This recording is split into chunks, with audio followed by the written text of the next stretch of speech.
మొన్న బాపట్లలో సభ పెట్టి వస్తే రాజశేఖర్ రెడ్డి బిడ్డ కాబట్టి బాపట్ల నుంచి అడుగు బయట పెట్టనిచ్చారట. ఒక్క నిమిషానికి నేను రాజశేఖర్ రెడ్డి బిడ్డను కాదనుకుందాం. రండి, ఎంతమంది వస్తారో రండి, ఏం చేస్తారో చేయండి, మీ దమ్మేంటో చూపించండి. సిగ్గుండాలి కదా రాజశేఖర్ రెడ్డి గారి పేరు పెట్టుకొని రాజశేఖర్ రెడ్డి గారి ఆశయాల కోసమని నిలబడ్డామని చెప్పుకుంటూ ఇంత దయనీయంగా, ఇంత దరిద్రంగా ఆడ మగ తేడా లేదు, ఉచ్చం నీచమని తేడా లేదు. 5 సంవత్సరాలలో అన్ని మాటలు తప్పారు, ఘోరంగా పరిపాలన చేశారు. రాజశేఖర్ రెడ్డి గారి సంక్షేమ పాలనకు జగనన్న పాలనకు నక్కకు నాగలోకానికి ఉన్నంత తేడా ఉంది. ప్రతి మాట తప్పారు. ఇప్పుడు నేనొచ్చి ఇక్కడ మీ తప్పులు ఎత్తి చూపుతున్నానని చెల్లెల్ని అన్న ఇంగితం లేదు. ఇదే పార్టీని 3200 కిలోమీటర్లు పాదయాత్ర చేసి నేను నా భుజాన మోసిన రోజులున్నాయి. సమైకి ఆంధ్ర కోసం తిరిగాను, అలాగే ఓదార్పు యాత్ర చేశాను, అలాగే బాయ్ బాయ్ బాబు అని ఒక క్యాంపెయిన్ నడిపాను. ఎక్కడ అవసరం ఉంటే అక్కడ నాకు ఈ పదవి కావాలి అని ఎప్పుడు నోరు తెరిచి అడగకుండానే వాళ్ళకి ఏ అవసరం ఉంటే అది చేశాను. ఆ పార్టీ మొక్కై ఉన్నప్పుడు నేను నీళ్లు పోసాను, నేను ఎరువు పెట్టాను, నా చేతులతో కాపాడాను. ఇప్పుడు అది చెట్టయింది. చెట్టయ్యాక నా అవసరమే లేదు అంటున్నారు కదా. మీ అహంకారమే చూపిస్తున్నాయి మీ మాటలు. ప్రజలు గమనిస్తున్నా. మళ్ళీ చెప్తున్నా, నేను ప్రజల కోసం వచ్చా. ఆంధ్ర రాష్ట్ర ప్రజల హక్కుల కోసం ఇక్కడ అడుగుపెట్టా.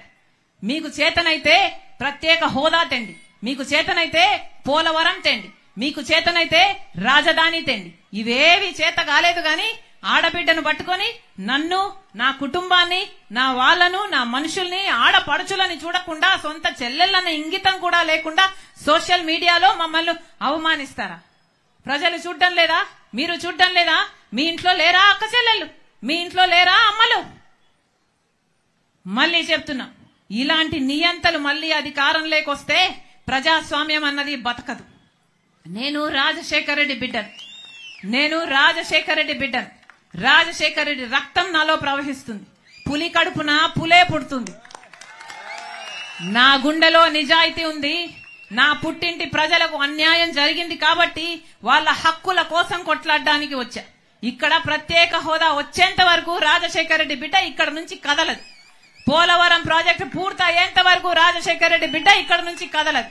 మనకు బ్రహ్మాండమైన రాజధాని వచ్చేంత వరకు రాజశేఖర్ రెడ్డి బిడ్డ ఇక్కడ నుంచి కదలదు. గాలేరు నగరి పూర్తయ్యేంత వరకు రాజశేఖర్ రెడ్డి బిడ్డ ఇక్కడ నుంచి కదలదు. ఆంధ్ర రాష్ట్ర ప్రజలకు చెందాల్సిన ప్రతి హక్కు కోసం రాజశేఖర్ రెడ్డి బిడ్డ మనసు పెట్టి పోరాటం చేస్తుందని మీకు మాటిస్తున్నా. రాజశేఖర్ రెడ్డి గారు ప్రజల మనిషి. రాజశేఖర్ రెడ్డి గారు ప్రజల మధ్య బతికిన మనిషి. రాజశేఖర్ రెడ్డి గారు 25 సంవత్సరాలే కాదు, ముఖ్యమంత్రి అయ్యాక కూడా ప్రజల మధ్యలోనే బతికిన మనిషి. ఆఖరికి చచ్చిపోయేటప్పుడు కూడా రాజశేఖర్ రెడ్డి గారు ఎలా చచ్చిపోయారు? రచ్చబండకని, ప్రజల మధ్యనే ఉండాలి నేను అని, ప్రజలకు ఇంకా ఏదైనా సమస్యలు ఉన్నాయా అని కనుక్కోవాలి అని ఆ ప్రజల కోసం ఉరుక్కుంటూ వెళ్లి, ఇదే జిల్లాలో ఆ ప్రజల కోసం ఉరుక్కుంటూ వెళ్లి ఆ హెలికాప్టర్ ప్రమాదంలో చనిపోవడం జరిగింది. అది కదా నాయకత్వం అంటే, అది కదా ప్రజానాయకుడు అంటే. జగనన్న గారు 5 సంవత్సరాలైంది ముఖ్యమంత్రి. పెద్ద కోటలు కట్టుకున్నారు, ఎవరికీ కనిపించలేదు, ప్రజల మధ్యకు రాలేదు. ఆఖరికి వాళ్ళ ఎమ్మెల్యేలు, వాళ్ళ మంత్రులు, వాళ్ళ అపాయింట్మెంట్లు అడిగితే కూడా ఎవరికీ కనిపించలేదు. ఈ రోజు ఎన్నికలు వచ్చాయి కాబట్టి కుంభకర్ణులు నిద్రలేశారు.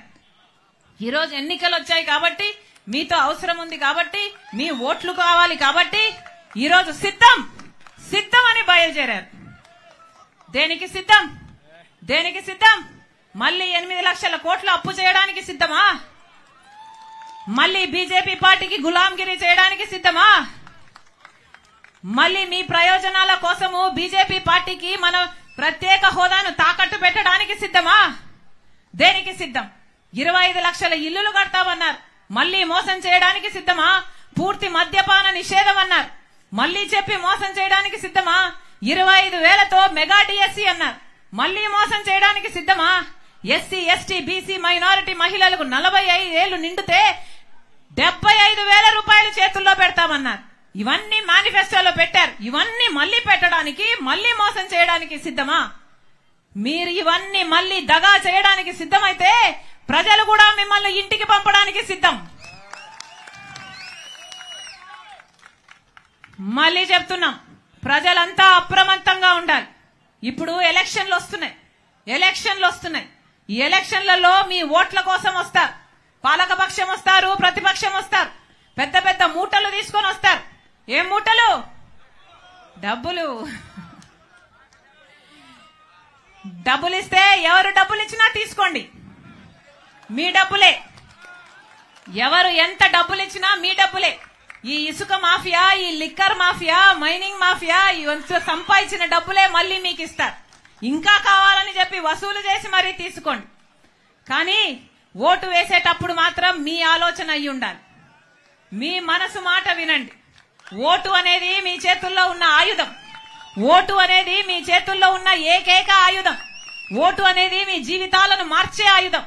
ఓటు అనేది 5 సంవత్సరాలకు ఒక్కసారి మాత్రమే మీ చేతుల్లోకి వచ్చే ఆయుధం. అందుకే ఓటు వేసే ముందు మా కోసం ఎవరు నిలబడతారు, ఎవరు గెలిస్తే మాకు ప్రత్యేక హోదా వస్తుంది, ఎవరు గెలిస్తే మాకు పోలవరం ప్రాజెక్ట్ వస్తుంది, ఎవరు గెలిస్తే మాకు రాజధాని వస్తుంది, ఎవరు గెలిస్తే మాకు మేలు జరుగుతుంది, మా బిడ్డలకు ఉద్యోగాలు వస్తాయి, వ్యవసాయం మళ్ళీ పండగ అవుతుంది, ఎవరు గెలిస్తే మళ్ళీ రుణమాఫీ జరుగుతుంది, ఇవన్నీ ఆలోచన చేసి ఓటు వేయండి.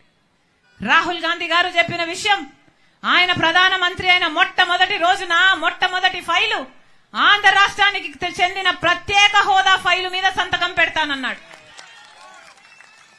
ఆ మాట పట్టుకొని వచ్చింది రాజశేఖర రెడ్డి బిడ్డ ఆంధ్ర రాష్ట్రానికి. నేను మాటిస్తున్నా, మీరు కాంగ్రెస్ పార్టీని ఆశీర్వదించండి. ప్రత్యేక హోదా మన రాష్ట్రానికి వస్తుంది, పోలవరం మన రాష్ట్రానికి వస్తుంది, రాజధాని మన రాష్ట్రానికి వచ్చింది, మన బిడ్డలకు ఉద్యోగాలు వస్తాయి, ప్రతి మేలు జరుగుతుంది, మళ్ళీ రాజశేఖర రెడ్డి గారి సంక్షేమ పాలన వస్తుంది, అది నేను మీ ఇంటి వరకు తీసుకొస్తాను అని రాజశేఖర రెడ్డి బిడ్డ మీకు మాటిచ్చి చెప్తుంది. మరొకసారి ఇంతమంది మీ పనులు మానుకొని నా కోసం మీరు సమయం చేసుకొని వచ్చారు. ఇంతమంది, వేలాది మంది. మరొకసారి రాజశేఖర రెడ్డి బిడ్డ ప్రతి అక్కకు, ప్రతి చెల్లికి, ప్రతి అన్నకు, ప్రతి తమ్ముడికి శిరస్సు వంచి చేతులు జోడించి మనస్ఫూర్తిగా కృతజ్ఞతలు చెప్పుకుంటోంది. జోహార్ వైఎస్ఆర్, రాహుల్ గాంధీ గారి నాయకత్వం వర్ధిల్లాలి.